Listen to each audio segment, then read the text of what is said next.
or even after, I should say, right now after the pandemic. So I guess we're over it now that things are opening up. But we're going to actually go into that list shortly.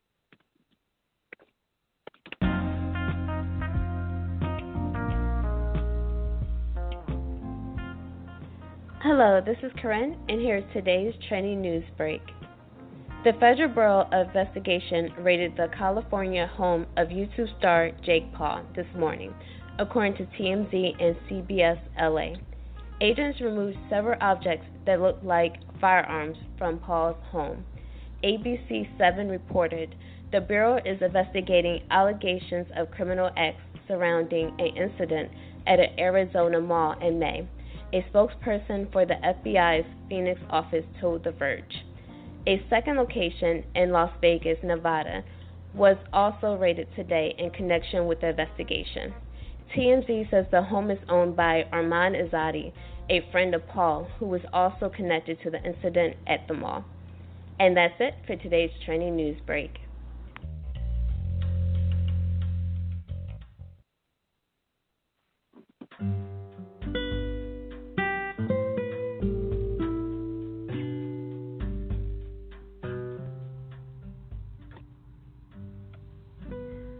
Real Girlfriends Across America is on Patreon.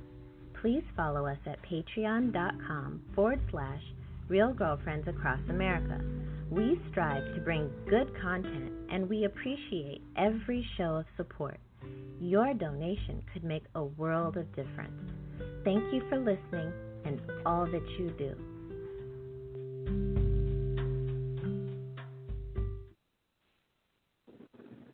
Thank you so much for holding.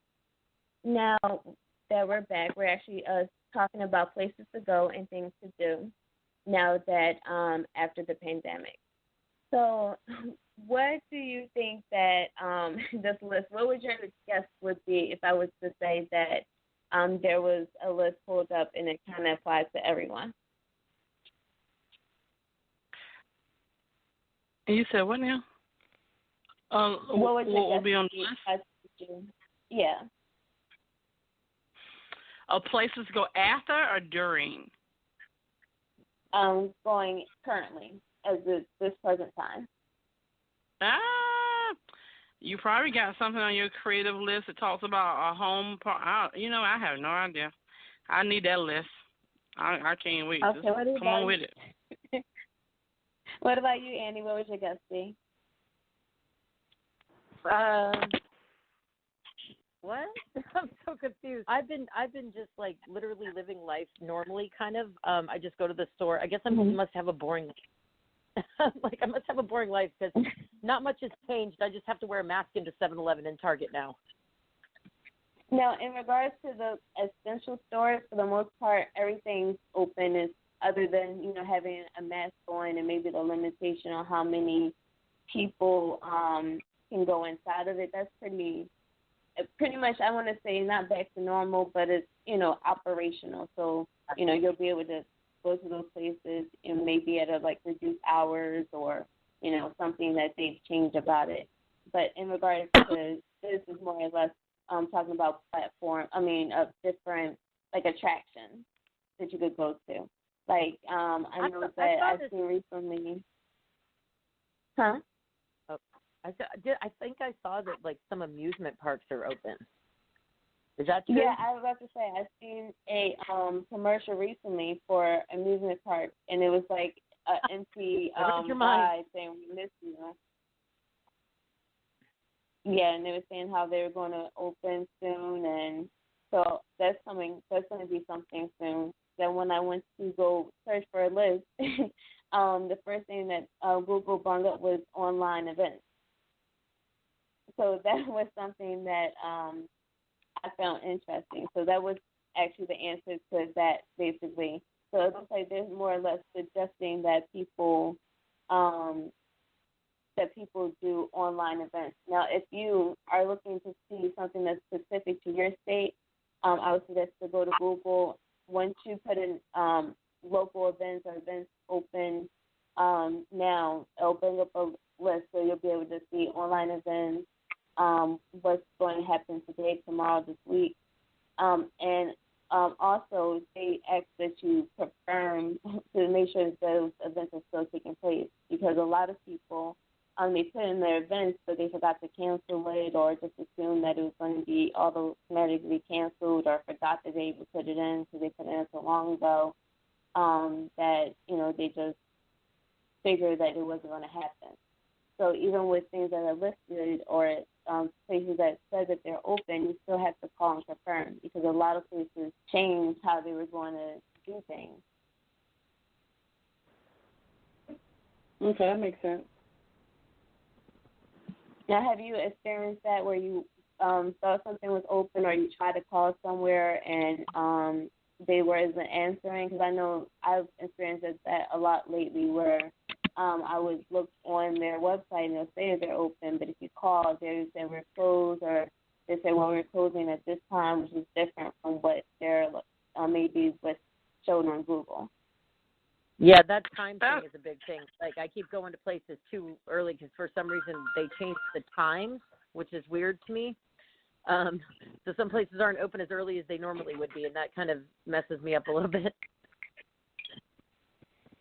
Okay, that's interesting. And most of the places that I've contacted, whatever is online has actually been like what they're still honoring. A lot of them have updated their hours, so that's definitely been really, really interesting. And the only issue that I've had is just really getting people to answer the phone.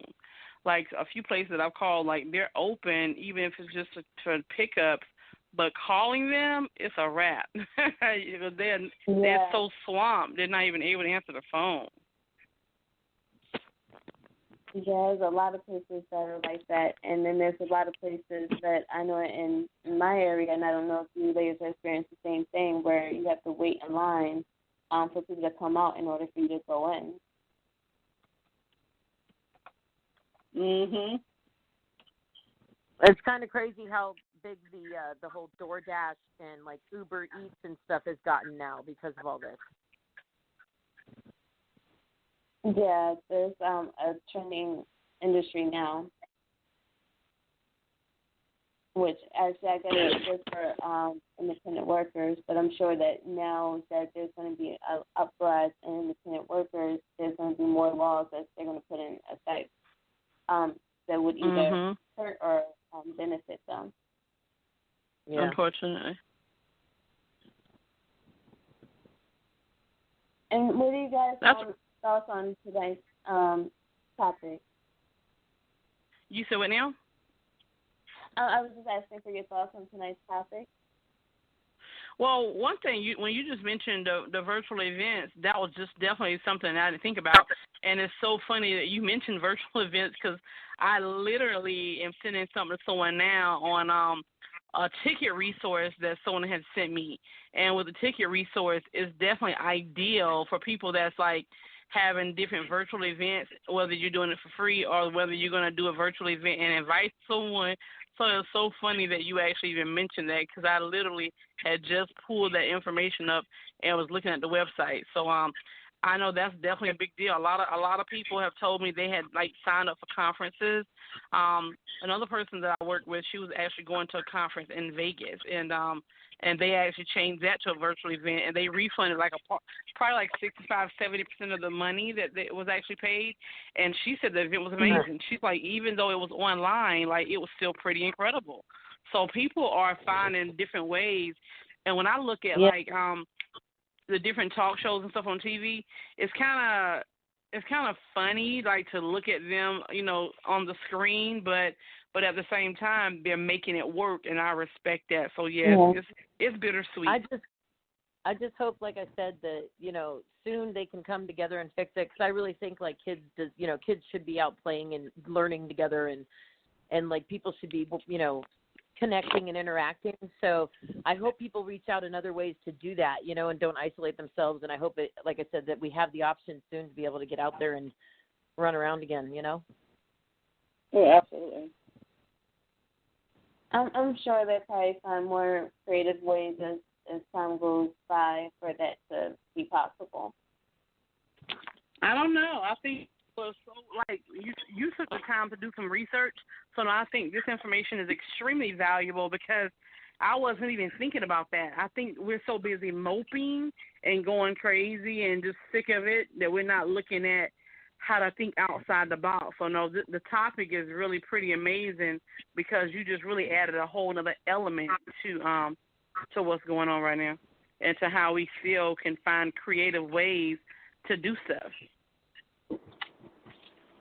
Yeah, I appreciate that. Yeah, because I was actually expecting more things to actually be listed, and it's, I guess, because they're just wanting to put out awareness that we should be interacting safely.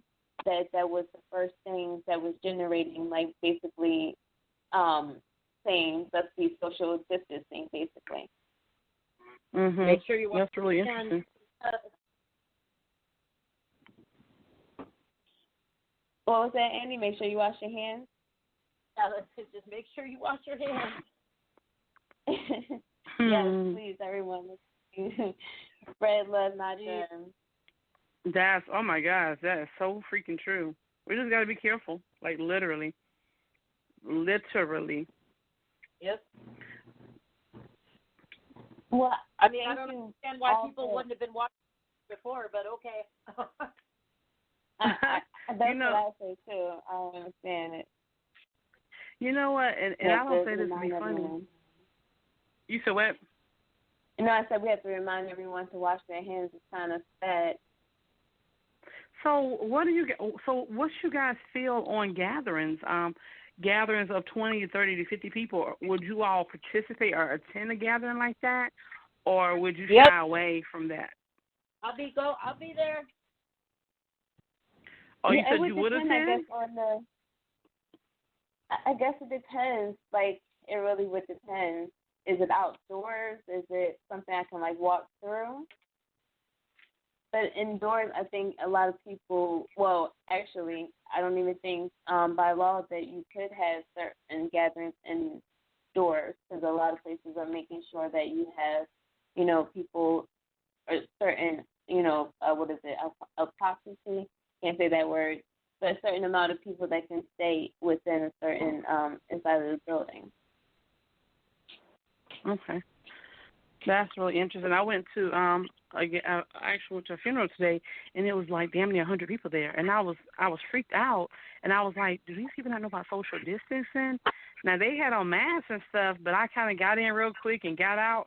I know people were like, is she crazy? And I'm saying to myself, like, I just can't even, like, if you didn't need to be there, why would you even be there? Because I just think that you need to shy away from, you know what I'm saying, from large groups like that, and even though like inside the church they had. Go ahead, you said what?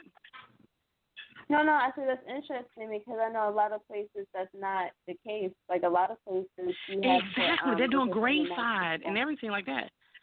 Yeah. So I was so freaked out. I think some people are just so sick and tired. But my thing is, you can be sick and tired, but don't be careless and don't let it affect someone else. And everyone, again, didn't have on masks, but there's almost 100 people there. And they had the chairs spaced out inside, and people were kind of congregating and hugging. Hey, guys! Oh, wait a minute. I ain't seen you in a long time either, but I don't want you to hug me. Like, seriously, like, get away from me. Like, back up. So I was we have to remember. Oh, sorry. I was by this neighborhood. We just have to remember to still social distance. I'm sorry, Annie. Go ahead. I was by this neighborhood today, and I was going to drive in there, and they had a security guy out there checking the temperatures of the construction workers that were building houses in the neighborhood. I mean, that's not necessarily a bad thing. At least they're still working, able to, work, and it's something simple. Yeah, I think that it's probably. I'm sorry to cut you off. We do have 90 seconds left. So I just wanted to cut you off, but this is definitely a great conversation to have, and hopefully within maybe a couple of months this would be something totally different. Hopefully there's a whole nother list of things we can actually do together. I'd like you guys to host the Ancho, and thank you again so much for calling in and listening at home. Thank you. Thank you for listening to yet another episode of The Real Girlfriends Across America. Make sure you tune in tomorrow. We're here Sunday through Thursday at 9 p.m. EDT time or 6 p.m. PDT time. Make sure